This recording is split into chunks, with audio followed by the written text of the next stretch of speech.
All right, so here's our lesson 3.1 and 3.2 on solving quadratics by square roots. So this is the easiest method for solving quadratics. It's one that I don't think you've done before, but it is the easiest. So solving, remember solve means to find solutions. I'm going to tell you there's 3 examples in here. All of them are going to be graphs versus square roots because I'm trying to show you something. You probably only need to put one of the graphs in your notes, even though you need all of the solving examples. All right, so this first one, it says solve the equation y equals x squared minus 9 using the method, so we're going to do graphing. So this is at 0, negative 9. I'm going to go really quick, 0, negative 9. And then I'm just going to use my regular pattern, up 1 over 1, up 3 over 1, up 5 over 1. And if I'm solving, I'm looking for solutions, which means I'm looking for x-intercepts. So I'm not going to go past where I hit the x-axis. So I notice here that I'm hitting the x-axis at negative 3 and 3. So that means my zeros or roots or solutions or whatever you want to call them are going to be negative 3 and 3. Okay, so I want to show you that in comparison with solving by taking square roots. I'm sorry that phrase is down there at the bottom. You can move it up if you want to in your notes. So when we take square roots, this is kind of pretending like we don't have the graph and we have just been given this answer. So when we take square roots, we're looking for where this function equals 0, right? Because we're looking for zeros. Solutions and zeros are the same thing. So I'm going to set that function, the y value of that function, equal to 0. So I'm going to make this 0 equals x squared minus 9. Now, hopefully from Pythagorean theorem, you realize that this is pretty simple. You're just trying to get x squared by itself. So I'm going to do x squared equals, add 9 to the other side, 9. Now, when you take Pythagorean theorem, you're going to say, well, okay, I'll take square roots of both sides, and the square root of 9 is 3. But remember on our graph, we had 2 answers. So what I need you to know now is that when you take square roots in Algebra 2, you can make this a little note for yourself, you need 2 answers. So the 2 answers we're going to get here are going to be 3 and negative 3. And the reason for that is because you can do 3 times 3 to give you 9, or you can also do negative 3 times negative 3 to give you 9. All right, so let's see another example, see if you can kind of make some connections for how we're doing this. All right, so I saved us some time so that this video doesn't seem crazy long, and I went ahead and graphed this function using the same transformations we used in class today. All right, so notice if you're looking at the graph and you're looking for solutions, again, we're just looking at these zeros or these x-intercepts. So here, my solutions are going to be negative 6 and 2. So let's take a look at how we solve this using algebra. So I'm going to set it equal to 0. This time I'm actually going to put the 0 on the other side just so that x is on the left. Let's see, x plus 2 squared minus 8, all right, equals 0. So if I'm solving this, it's kind of like when you were trying to get rid of visitors, right? When you're solving absolute value, I need to get rid of any of these extra things. So I'm going to add 8 to both sides. It's going to give me 1/2 x plus 2 squared equals 8. I'm going to multiply that by 2 to get rid of that 1/2, so that's x plus 2 squared equals 16. And now this is different. I'm not breaking them out of prison, right? This is just parentheses, but I am going to go ahead and take the square root because now that this part is by itself, I can take the square root of this whole thing to undo the squared. So that's what I'm going to do. So I'm going to take the square root. That's going to give me x plus 2 equals 4. And also, so you can kind of think about this like jail, x plus 2 equals negative 4. Because when you break 16 apart, you get positive 4 and negative 4. And that's because I'm taking a square root, right? And then I'm going to get x by itself, so I'm going to subtract 2 for both of those. And that's going to give me x equals 2, right? That's that solution. And if I subtract 2 here, I'm going to get x equals negative 6.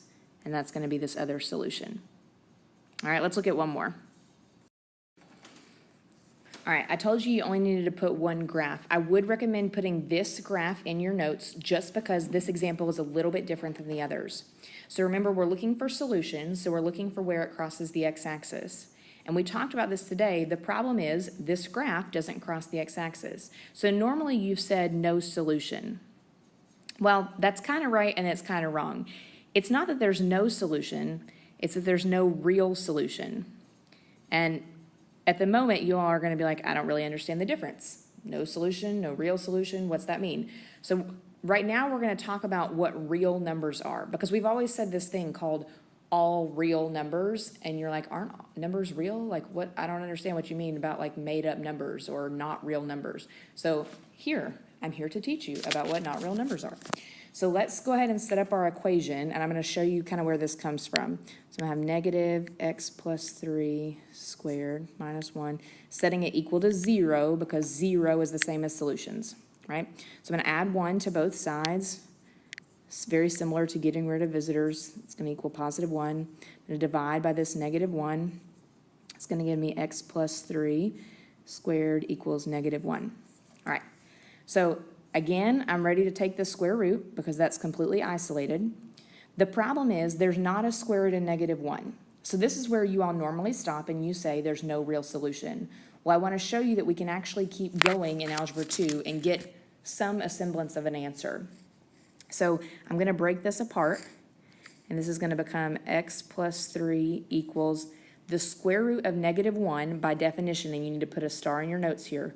By definition, the square root of negative 1 is called I, which is an imaginary number. I stands for imaginary number.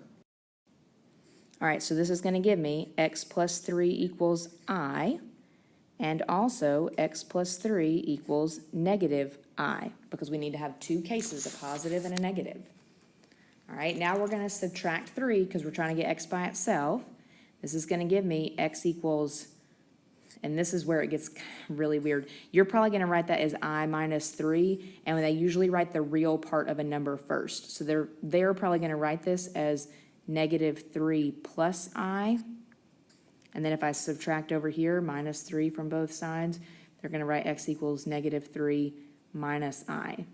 And those are your two answers. And I know that looks really weird, but know if your graph isn't actually hitting the x-axis, it does have answers. They're imaginary answers, and you can take the square root. We'll work on some more complicated cases like that here in class tomorrow. All right, while we're on that train of thought, I just kind of want to show you, give you another visual of what these complex numbers look like. So real numbers are the numbers that you know that you've used before. They might be whole numbers. You're allowed to have negatives.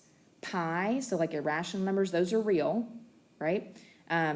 Decimals, even irrational, so pi is irrational, square root of 2 is irrational. I know it's not pretty, but you can take the square root of 2 and get some crazy decimal. Fractions are all real numbers. Imaginary, notice all of these imaginary numbers have this I at the end, which means at some point they were taking the square root of a negative number. And then complex, I just want to point out to you again that they write the real part first and the imaginary part goes at the end. Another thing you may want to take a note of, at least just this one, that if you have an I, it's going to come on the outside and the square root part will go at the end. We'll deal more with that later on, but I just want you to kind of have that visual to go off of. All right, so operating with complex numbers and with I is honestly, it's a lot like just treating it like a variable. There's only one case that it's different. So this first one is just addition. This is exactly like you would do if those were x's. So you combine like terms. Negative 7 plus 5 is negative 2. 2i and negative 11i is negative 9i. So that's the answer there. You can't go any further. All right, subtracting. Remember, when this negative's on the outside, you have to distribute it. Either you're going to write that down or just do it mentally. So this is negative 7 minus 5, which is negative 12. Again, combining like terms. 2i, negative times negative is positive. So this is 2 plus 11i, which is going to be 13i. All right, multiplication is the only place you're going to have one little difference. And you're not even going to know it until we kind of get through this problem. So multiplication, you're going to double distribute here, just like you would with like FOIL method or however you call that. So that's negative 35, negative 7 is going to be positive 77i. I'm going to stack this, honestly, just because I'm running out of room. If I distribute this 2, that's going to give me plus, let's see, 10i and minus 22. I times I is I squared. And then we're just going to combine like terms there. So that's negative 35 plus 87i minus 22i squared. Now this is the little kind of caveat here. So think with me. The square root of negative 1 is I. So if I square both sides to give myself I squared, then I squared, square root and square cancel out, is just negative 1. If you don't believe me, you can type in I squared in your calculator, and I'll show you where that button is, and it will give you negative 1. So if we use that definition, this out here is really negative 1. So I'm going to kind of replace that for myself. That means this is really negative 35 plus 87i plus 22, right? Negative 22 times negative 1 is positive 22. And then that gives us some more like terms that we can combine. So your final answer here is going to be negative, what is that, 13 plus 87i. Again, we will get practice with this in class tomorrow, but make sure you've got those examples down so you have them to refer to.